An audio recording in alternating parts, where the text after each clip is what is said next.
Hello again and welcome to another edition of Shed Talk, my weekly magazine video series looking at the keeping, breeding and showing of caged birds with a particular focus as usual on the exhibition style Budgerigar. Although in this episode, as I think I mentioned in the last episode, we are going to focus, in the first part of the episode, we'll focus mainly on the Zeba Finches. So we will, first of all, we'll get them out of the cage and have a look at them in a show cage. So you can see what the two Zeba Finches look like, and those of you that are a bit more expert on Zeba Finches than me can give you your first impressions of them when you have a reasonable view of them, and then I'll talk a little bit about the I suppose the breeding setup that I'm going to be using for them, which is fairly standard, particularly or fairly similar to the Budgies, I suppose. So we'll deal with that in the first part of the episode, and then in the second bit we will focus on the Budgerigars, and there are two things I'd like to do in that section. First one is to get the two youngsters out from cage one, and we'll have a very early look at them in the show cage so we can see what those two youngsters look like. I think they're looking okay. Certainly the eldest one certainly does, and I think the youngest one looks all right. But we will get them out and have a good, or a very early look at them in the show cage. And then the other thing we're going to do is talk a little bit about some of the cages that I'm thinking about changing. And I may get a couple of birds out of the main flight, depending on time. And we'll have a look at some birds again that I may or may not be using to replace some of the pairs that aren't breeding or have decided they don't want to breed, that are currently in the breeding cages.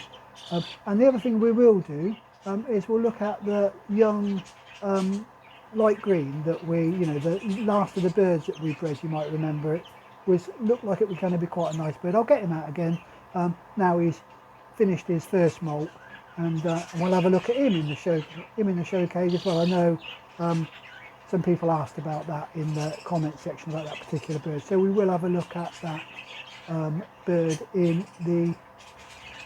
part two.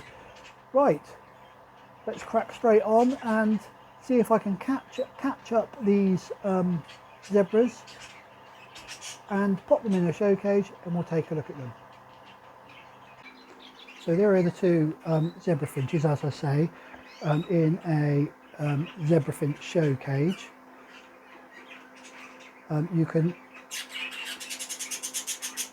They are normals, so they're both normals in terms of the variety, both normal Zeba Finches.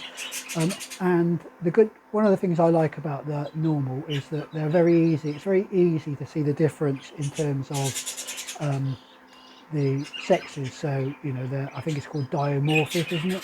The sexes. So you can see that so we've got the hen at the front, and the hen lacks the sort of chestnut coloured cheek patches. I think the hen's a little bit annoyed when I got her out of the breeding cage. So yeah. Anyway, so like I say, the hen's at the front. She lacks the chestnut cheek patches that you can see on the cockbird at the back.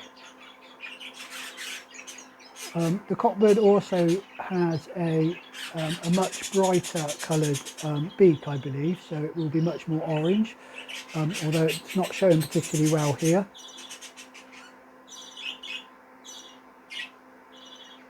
Yeah, the hen's certainly a little bit stressed out by the whole movement process. Anyway, and I mentioned it when I spoke about them when we first looked at them when I got them. They're called Zeba Finches because of the barring on the tail, and that's one area that is quite important, I understand, in terms of the show standard for them.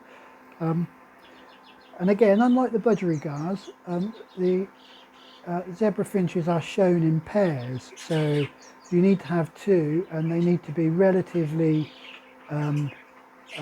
matched. So you need a matched pair in terms of colour, size, overall shape, of the birds. So it's one of the extra challenges you have with the zebra finches to try and get a matched pair.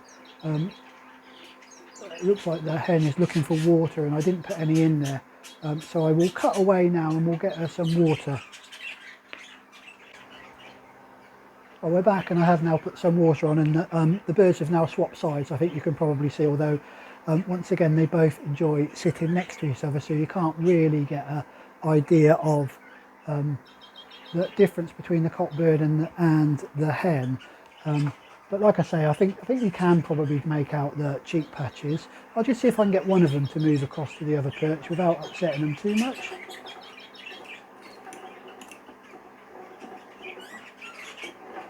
There we go. I expect she won't stay there too long. She's having a drink now. Now we've got water in there. So you can see the difference between the two birds. Also the flanks of the cockbird as well have got that lovely chestnut and sparkly white on them. So they're an attractive looking bird, aren't they? They've also got that barring, or the cockbird's got the barring across the chest as well. So yeah, so they're an attractive looking bird, I think, the zebra finch. I think for me, the main, I mean, other than the fact they're probably not cobby enough, not big enough, but the other area is the beak is showing a bit too much. It's supposed to be a bit smaller, I think, on the exhibition. If you keep exhibition zebras, then do let me know what I really should be looking out for. So this is the two birds. What I'm going to do now is I'll talk a little bit in a second about the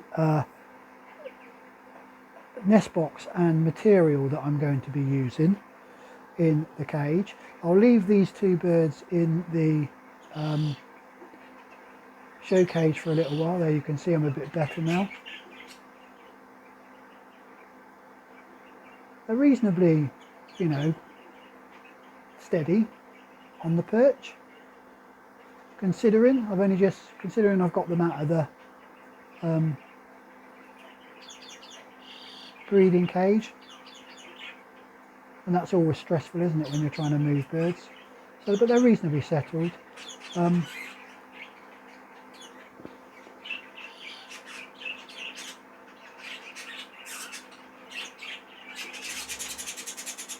Yeah, so that's these two birds. What I'll do now, as I say, is we will have a look at the nest box and other stuff that I'm going to be putting into the breeding cage before we look at the breeding cage as a whole.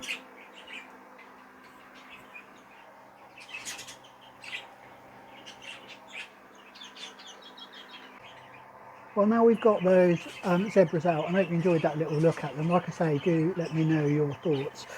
It's time to set up the breeding cage, and I thought I'd just show you the bits and pieces that I'm going to be using in there. So first of all, the nest box.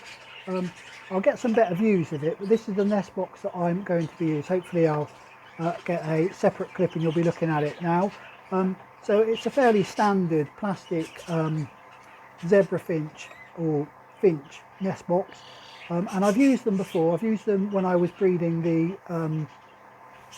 zebra finches that were just the pet site zebra finches, and they took to them reasonably well, so I'm hoping the exhibition style ones will as well, even though they are, you know, they're a slightly bigger bird, as we spoke about. So standard nest box. I will put it onto the outside. You'll see it at the end. I'll show you once I've set the cage up where it will go, but it will go on the outside of the cage, a bit like I do with the Budgerigars. You can see that it has a flip top lid to allow me to look inside and see what we've got, see if we've got anything in there. Notice the bottom's got ventilation in it, so hopefully that will allow any moisture to come out. And on the front of the nest box, it does have a little stand, but I will need to take that off when I'm fitting it, and then hopefully fit it back on, if it's, providing it fits okay. I haven't tried it yet with the on the outside of this cage, so I'm hoping that will fit okay. I will have to move one of the perches in order to fit the nest box, and the other thing I will need to do is currently they get a small dish of either you know, a tonic-y type seed or some soft food in there, and I'm going to have to replace that, I think, with just a finger draw, just because there isn't enough room for it in the cage. So that's the nest box that I will be using. The other thing is obviously the nesting material. Now this is nesting material that I've used both for the canaries and for the zebra finches previously, and they've taken to it reasonably well, so I'm going to continue to use this. It's just a mixture of I suppose jute and some wool material and some coconut fibres, I think, is what's in there. So so that's the nesting material that I will be using. Like I say, they have taken to it before. I will just put some of this through the bars at the bottom of the cage, and hopefully the hen will start picking at it and we'll build a nice little nest. I will put a little bit of it, just for starters, inside the nest box, just so there's a bit in there to start with. So that's the two, so that's the nest box and the nesting material that I'm going to be using for the zebra finch. Right, what I will do now is I will set up the breeding cage the way that I want it, and then we will take a little quick look at that cage, and I'll talk a bit about how it's set up, and then I'll pop the zebras back into the cage, and touch wood, hopefully they will start to breed, and we'll get a few baby zebras, exhibition style zebras, for me to have a look at, and perhaps get a couple out to show at the end of this year, or middle of this year, end of this year. Right, that's that. Let's go and set the cage up. Right then, so here is the cage set up. You can see it reasonably well. I'll say that the nest box is attached to the I suppose the nest box door on the right hand side of the cage. I did manage to put the perch back on it, so that's all done, and it's obviously open, and there is a little bit of nesting material in the box, as I said I was going to, and then the rest of the nesting material is spread about the cage, and I will add some additional nesting material in the event of the hen needing it once she starts to build up, and I'll talk a little bit more about building up in just a second.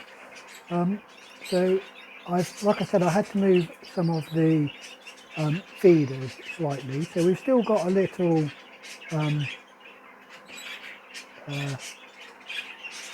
sort of soft food feeder, one of the small feeders that I'm again putting.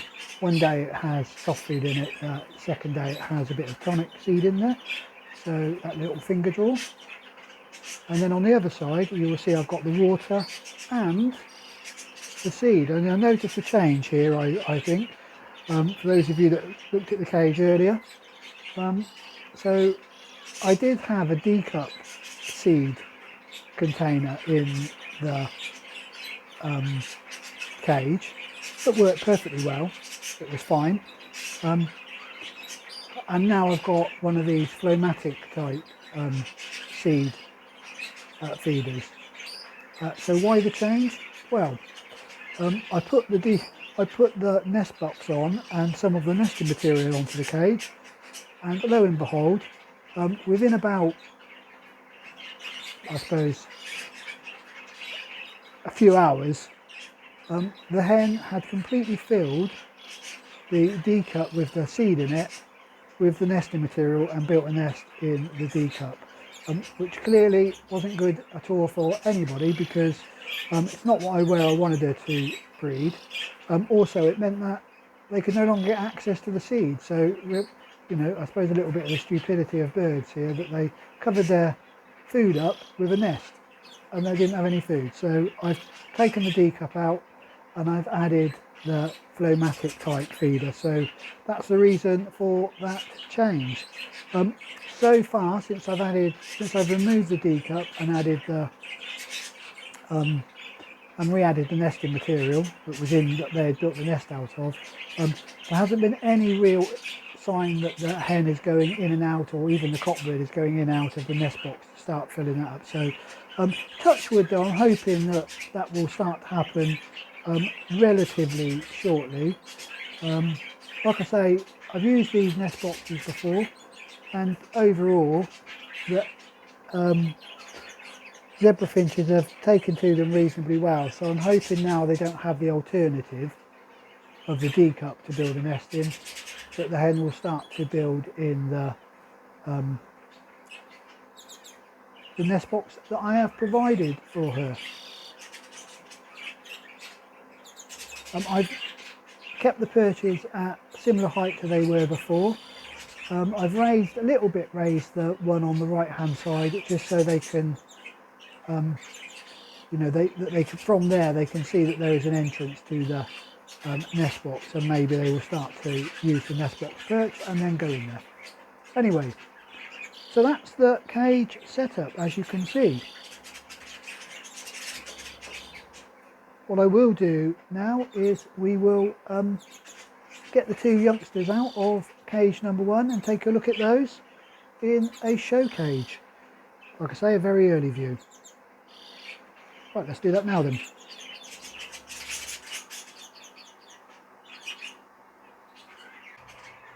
Well, it is nearly time for us to give you an update on the Budgerigars, and we'll take a look at some of the birds that we're looking at replacing.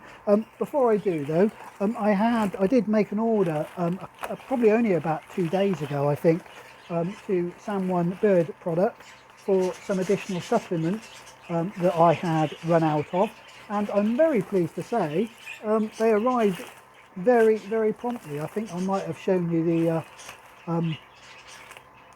my address, so what I will do is I will either cut that bit or I will try and fuzz it out. But anyway, I'm going to open this now and we'll take a look at what I got from Sam1, and I'll show you what I got. Like I say, I do get quite a few of my supplements from Sam. He's a bird keeper, for those of you that don't know. He's a bird keeper who also runs his own business. So he keeps Budgerigars mainly, or Budgerigars I think both exhibition style, and he keeps the birds of colour. So it is so as he's a bird keeper, you know, he's nice to give something back to the hobby, and obviously support those bird keepers that are running their own business. So I got some more calcium. I've used this calcium before. I tend to put it in with soft food, although I believe you can add it to their drinking water, so you can do one or the other. So it also contains vitamin D, so the vitamin D helps for the take up of the calcium. So there you go, I've used that. Now in the past I've just used normal animal grade calcium that is, so if you're on a bit of a budget, if you go on, you know, line, you can get animal grade calcium relatively cheaply, certainly a lot cheaper than this, but it is just the calcium, and you will probably need to find some vitamin D product, which comes in many of the other supplements anyway, to aid with that. So, but it is a lot cheaper, so if you're on a budget I would suggest look online for the calcium, but used this before, would recommend it. So that's that. The other thing that I got was some seaweed, which is one of those products that again I mix it in with the soft food. You know, lots of breeders I think would recommend using seaweed. It contains lots and lots of supplements and vitamins and stuff that they wouldn't get from their other food. So again, I just mix this in with the soft food. Right, so that's the two products that I got from Sam. So if Sam, if you're watching, you may be, I doubt it very much, but if you are watching, then thank you very much for the very prompt turnaround of those products. Oh, by the way, I am not sponsored in any way by Sam, so I pay for these like every other bird keeper, so I'm not promoting him because I am being sponsored, for those of you that might be wondering. Anyway, so that's the stuff that I've just got. As always, if you enjoy the videos, don't forget to give this one a big thumbs up. If you're not yet a subscriber to the channel, then please do subscribe. And of course, if you want early notifications when I release future videos, then do hit the bell icon. Right, let's take a look at the Budgerigars.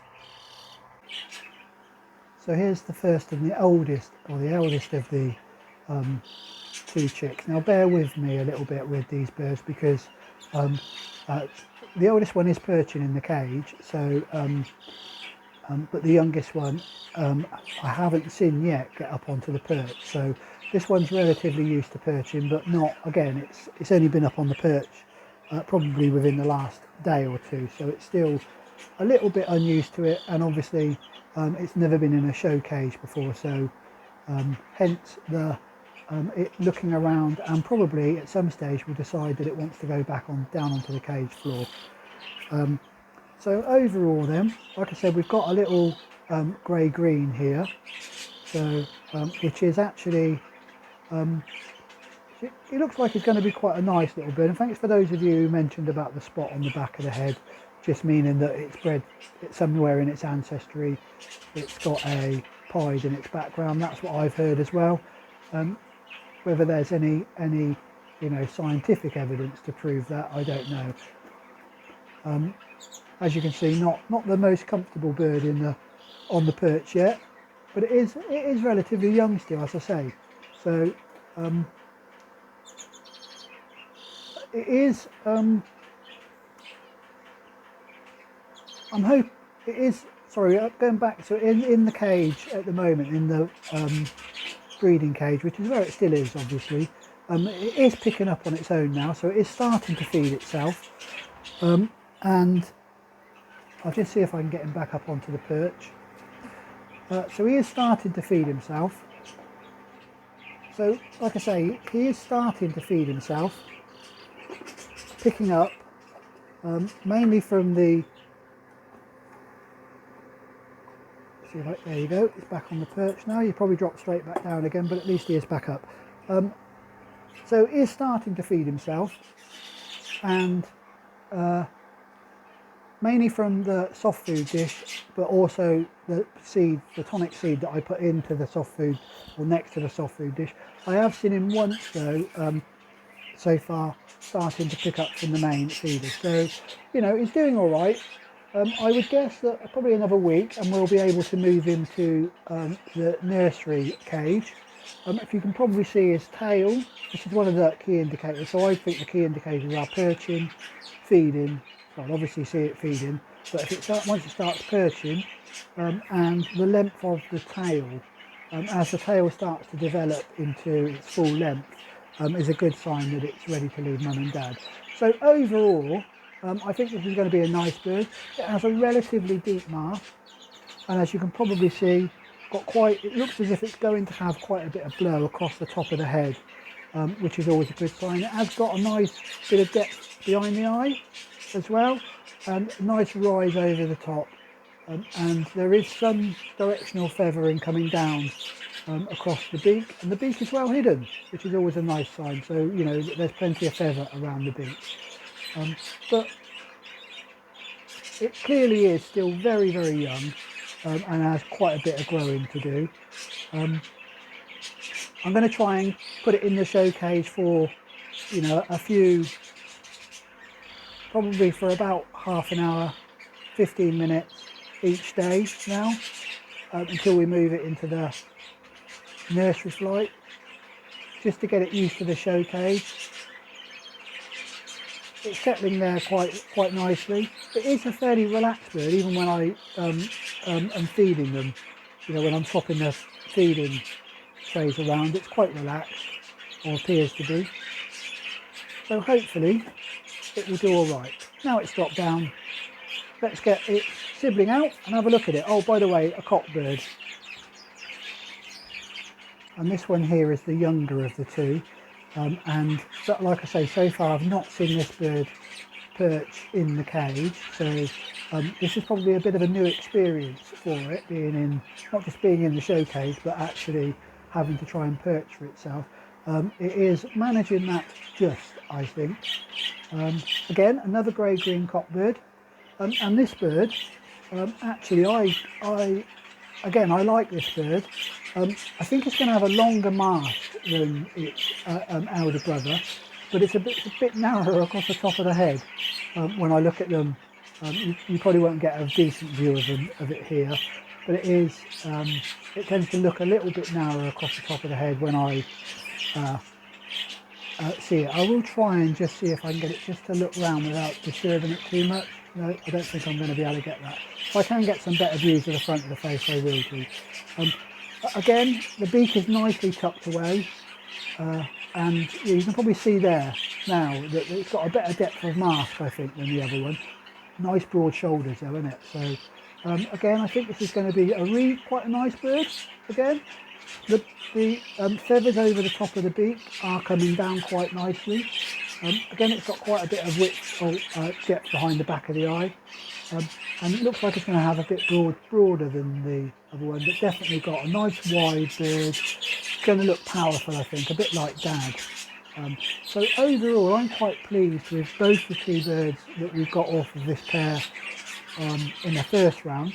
And those of you that watch or go onto the Facebook page or our Instagram page will know that Mum has gone back down for her second round and laid her first egg. So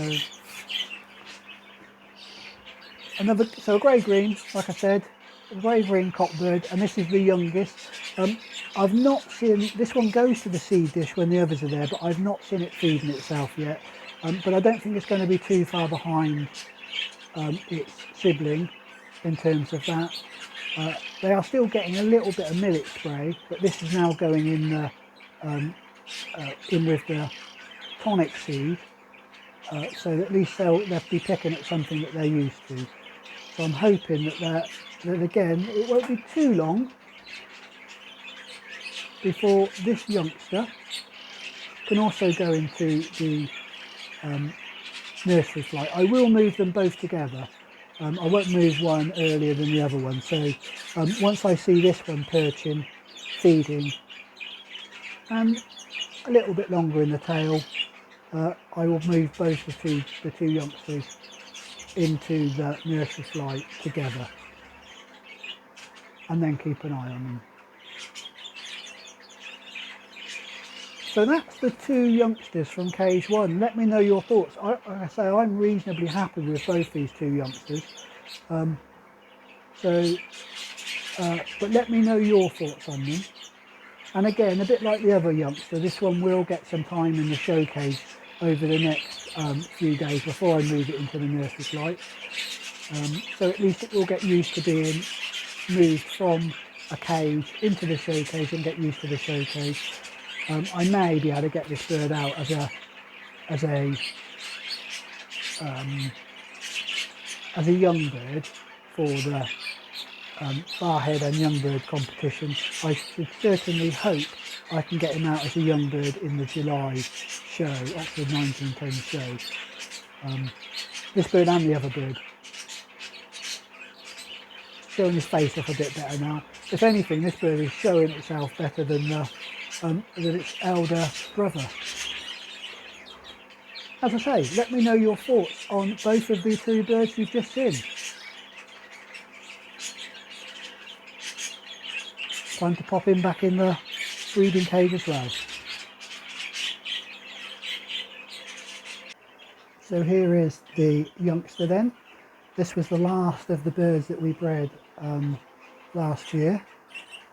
A normal light green, you might remember, and we said this bird looked very promising, and I think we were probably correct. So I will talk a little bit about him, and we'll start by talking a little bit of what he's lacking. I think he's lacking a little bit in length overall. So he's not the longest of birds and not the biggest of birds. bearing in mind he's still got a bit of growing to do, hasn't he? So so he will probably get a bit bigger, but he's not a massive bird in terms of length. But what he lacks in length, I think he has gains in style. So we'll start. So just the general style. He stands up reasonably well, holds his wings well, and also has a relatively straight back. Decides to go down onto the floor. Now we're talking about him. See if we can get him back up. He did come up relatively easily the last time.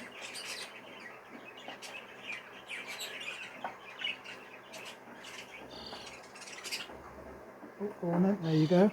Yep, he is back up.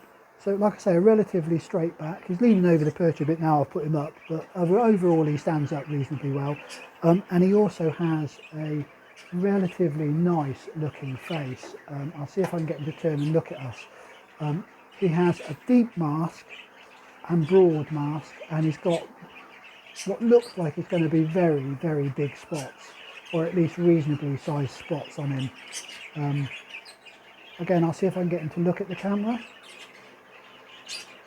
Nope, instead I get him to drop down, back down onto the floor. See if we can get him to go back up again.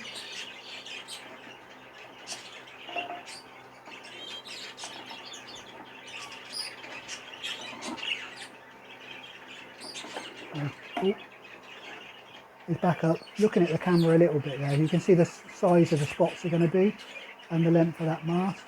And then the top of the head, blowing very nicely, has a reasonable length of feather above the beak, which is nice. Bit coming down from the sides. You may have a little tiny little bit of ticking. He still hasn't fully, I don't think, fully developed on the top of the head yet. I'm hoping that ticking will grow out as the rest of the cap breaks fully. Now he's standing a bit more upright, he's showing a little bit more length. But I think we can agree this light green cock bird is the youngest of the birds that we bred last year. It's going to turn out to be a reasonable bird and a useful bird, if not on the show bench. Partly because he's got an old ring on him, so he can't go in as a young bird. But I think if it's not on the show bench, he'll certainly make a useful bird in the breeding cage, I think. So let me know your thoughts about this, the young light green. Like I say, people asked to see how he was developing, and he is developing nicely. There's another light green in the flight, a younger light green than this one, who actually I don't think is as good as this. I did get them both out to check I had the right bird, which was the youngest one, and what I thought was the youngest one turned out to be slightly older than this one, so it's already outdeveloped the other light green. Yeah, I think I am pleased with how this youngster is looking. As always, let me know your thoughts. Needs to bulk out just a little bit, I think. Just lacks a little bit of bulk in the body. So that might be because he has quite a wide-ish mask, and sometimes the wide mask gives the impression that the rest of the body isn't as big as it actually is. Stands nicely though. Yeah, I'm quite like this bird. Thoughts, as always, on this young light green. I will pop him back in the main flight.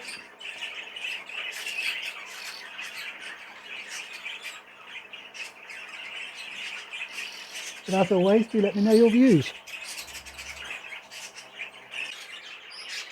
Well, I will put the young light green back in the main flight very shortly. Like I said, do let me know your views on what you thought of the youngster. looks all right, doesn't he? I think he'll make a useful bird, if not a brilliant show bird, at least a useful stock bird. But we'll see how, we'll get him out on the bench at some stage, I hope, and see how the judges rate him. Anyway, I did say we were going to try and talk a little bit about the pairs that I'm going to think about splitting or breaking up. Unfortunately, I think that's going to have to wait till the next episode, because this episode's gone on quite long, I think, and I do need to get on with editing it and getting it out so it's ready for Saturday morning. So we will talk about those pairs in the next episode, along with having a look at one of the youngsters in cage number 6 that's turned out to be, I think, quite a nice surprise. But we'll talk about that, like I say, in the next episode. But so that does bring me to the end of this one. Until the next one, as always, do stay safe, enjoy those birds.